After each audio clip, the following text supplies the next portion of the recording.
If you're in the market for a great sewing pattern kit for some shirts and skirts, then look no further. My name is Laura, and I want to share some really great features about this new look easy pattern for clothes to help you make a more informed buying decision. I love the patterns in here. You've got a few different patterns for a shirt, skirts, both long and then short, as well as a pair of pants as well. So in here has your measurements as well as your directions for each of the different styles that you're going to go. So you just would want to follow the directions on here and how many pieces of fabric you would need for each one.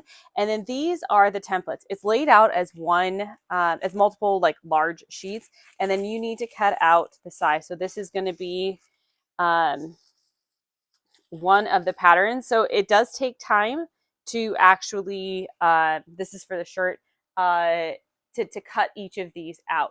Then if you look here, this is an example of, this one was not fully cut out yet. My daughter was in the middle of cutting this out. This is going to be for one of the skirts. And then you can choose to cut it down to whatever size you're going to go for. They have it each laid out for extra small all the way up to extra large here. This is the other sleeve on this. So you're cutting out to whatever size you are going to work for. So it does take some time to cut those pieces out, but they're also labeled with each one for what material or pattern you are going to need for each project. So this is a great starter kit if you're looking for a pattern to follow for learning how to sew clothes. So if you're in the market for a great pattern set, I would highly recommend taking a look at this.